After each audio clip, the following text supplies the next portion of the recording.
नमस्कार, स्वागत है। आज की इस वीडियो में हम बात करेंगे अधिक मास, पुरुषोत्तम मास या मल मास की।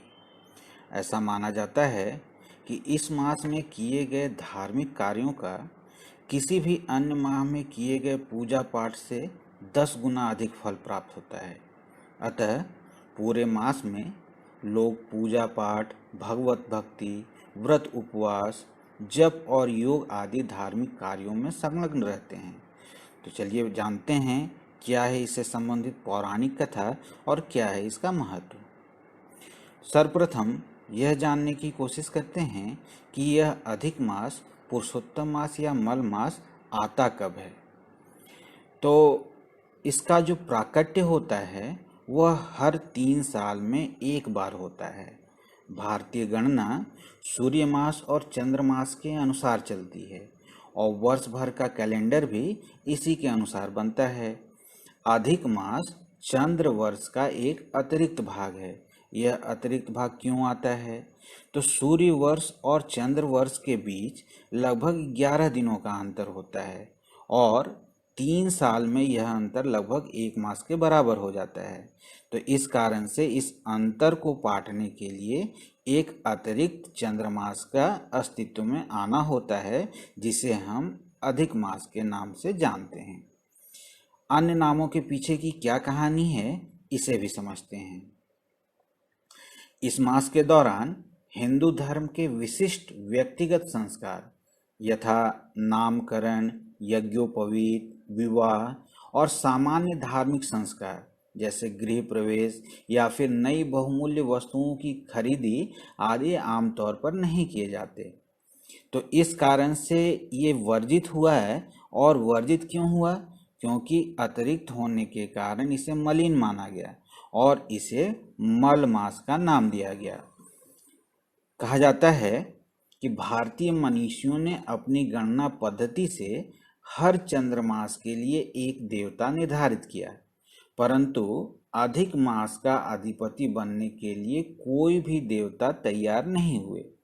ऐसे में ऋषि मुनियों की विनती सुनकर भगवान विष्णु अधिक मास के अधिपति बनना स्वीकार किए और अपना एक नाम, जो कि पुरुषोत्तम के नाम से भी जाने जाते हैं, इस मास को दे दिया और इस कारण से इस मास का नाम पुरुषोत्तम मास भी पड़ा।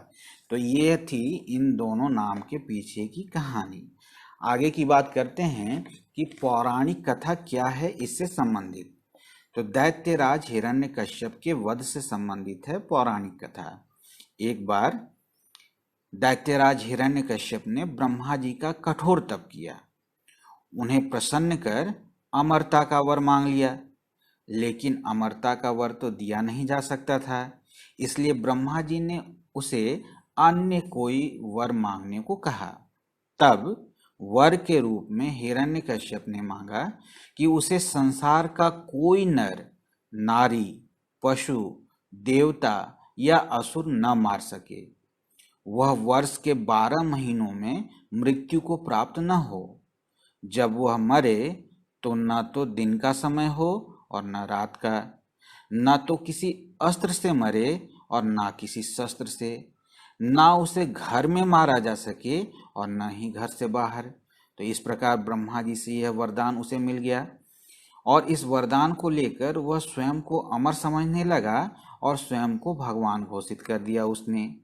तब समय आने पर भगवान विष्णु ने अधिक मास में नृसिंह अवतार लिया, अर्थात आधा पुरुष और आधा शेर के रूप में प्रकट हुए।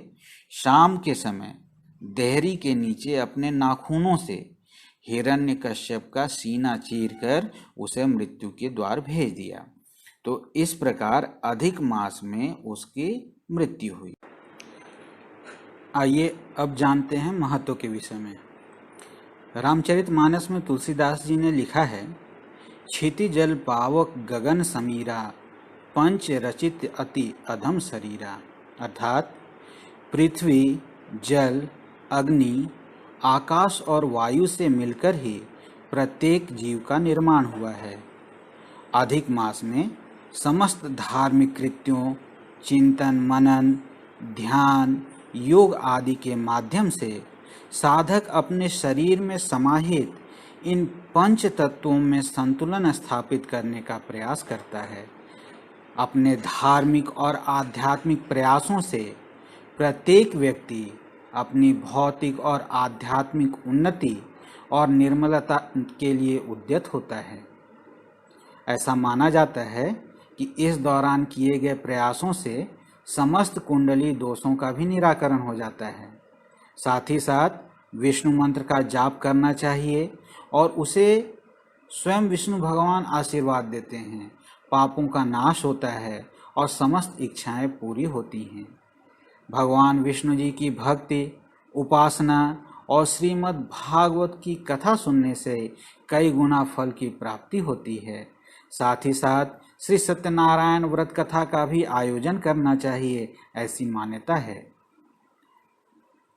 संदर्भ वीडियो देखने के लिए बहुत बहुत धन्यवाद।